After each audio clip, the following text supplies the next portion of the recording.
It's rare to see a rebirth done right. Rarer still when the resurrection isn't loud or aggressive, but composed, radiant, and quietly revolutionary.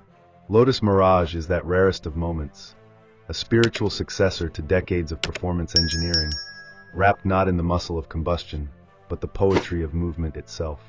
Solar Aurora. That's the name of the finish, and somehow it says everything. A shifting golden-orange hue with spectral undertones of violet and pale green, inspired by high-altitude sunlight refracting through polar ice. It doesn't simply shimmer, it glows, constantly adapting to time of day and position of the observer. 1 minute it's sunrise, the next it's a dying star.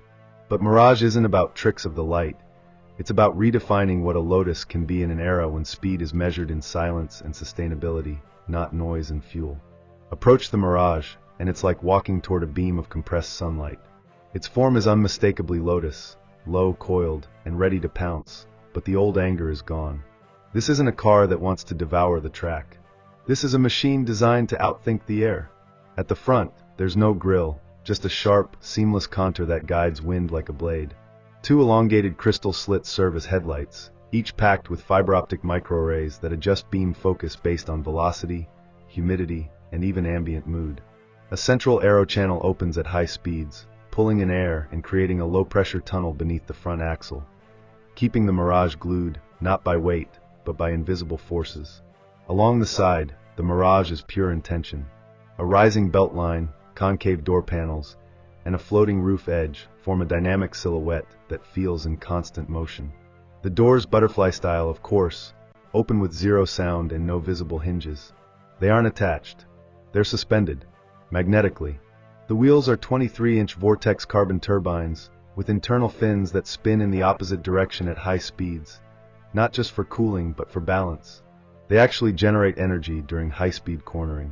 Yes, the faster you attack a curve, the more charge you get back. The roof is full glass, electrochromatic, voice-controlled, with embedded solar filaments that feed the Mirage even while idle. And it isn't just functional, it's meditative. Look up, and you see sun, sky, clouds, or stars, depending on where the Mirage has taken you today. From the rear, Mirage is unlike anything Lotus has ever dared. A central spine, glowing, translucent, runs from the roof to the diffuser. Integrated within is the Lotus insignia, floating, untethered. On acceleration, this spine pulses with energy, a real-time representation of power draw, regenerative capture, and balance. It's art and analytics fused. 2 ultra-thin light strips arc outward, like wings drawn from neon ink, merging with aerodynamic vanes that manage turbulence without a spoiler. No loud ducts, no fake vents, just flow, silent, sculpted flow. Inside, the Mirage steps entirely into a new realm. The cockpit is symmetrical, minimal, and deliberate. 2 sculpted carbon shells form the seats, wrapped in algae-based leather, warm to the touch, self-healing, and incredibly light.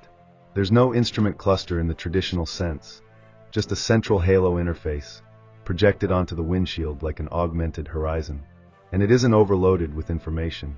It speaks only when you ask. What's your remaining range? What's your G-force? How's your electrolyte balance? The Mirage knows all of it, and shares it when you're ready. Touch surfaces? None. Everything responds to your voice, gesture, or, if you choose, direct neural impulse via a discrete interface woven into the headrest. It doesn't distract. It learns. And the more you drive, the more seamless it becomes. The Mirage doesn't just accelerate, it anticipates. Twin electric motors at the rear, one at the front. Combined output, 900 horsepower, modulated through a dynamic torque distribution system inspired by aerospace telemetry. 0 to 100 in 2.4 seconds. Top speed, 320 kilometers per hour, electronically limited. Not because it can't go faster, but because it doesn't need to. What you feel is not speed. It's command. Mirage doesn't give you brutal launches or neck-snapping shifts. Instead, you surge, a clean, escalating arc of propulsion that feels more like being slingshot than driven. You don't hear it. You sense it, in your spine, your chest, your pulse. It's the sensation of matter obeying you. The chassis is an intelligent lattice of graphene composite, constantly adapting to surface, traction, and even body posture. You lean left, the car subtly leans with you. You lift off before a curve. It already knows you're preparing for transition. The Mirage doesn't react. It collaborates. Regenerative braking? Sure. But here, it's not about efficiency. It's about rhythm. You can tune the feel, piano soft, drum hard, or somewhere between. You can make it feel like engine braking from a V12, or the hush of magnetic drag. And the brake pedals themselves? Customizable resistance. They push back, just enough to remind you, you're not pushing metal. You're shaping momentum. And yet, with all this performance, Mirage isn't intimidating. It's liberating. Take it through a canyon road at sunrise, and the Mirage becomes an extension of your intent. The trees blur, the sun pulses against the solar aurora paint, and the road ceases to exist. You're not driving, you're dancing. And when you arrive, you glide in. The body lowers itself in reverence. The doors lift silently. The interior lighting shifts to soft gold. And as you step out, the Mirage plays one last sound, an ambient chord, barely audible, tuned to your biometrics. It's a goodbye, or maybe a promise. Only 500 units of Lotus Mirage will exist. Each one built to order, each one a different color blend, each one encoded with a personal drive signature, a data fingerprint of your unique style, speed, and rhythm. No two Mirages will ever feel the same, because what Lotus has done here is more than build a car. They've captured an experience, bottled a philosophy, whispered the future into carbon and current. Subscribe now if you believe in the art of precision and the joy of silence. The next machine in our journey? The Seat Lumen, a concept so pure, it might just redefine simplicity itself. Stay close. It's only getting better.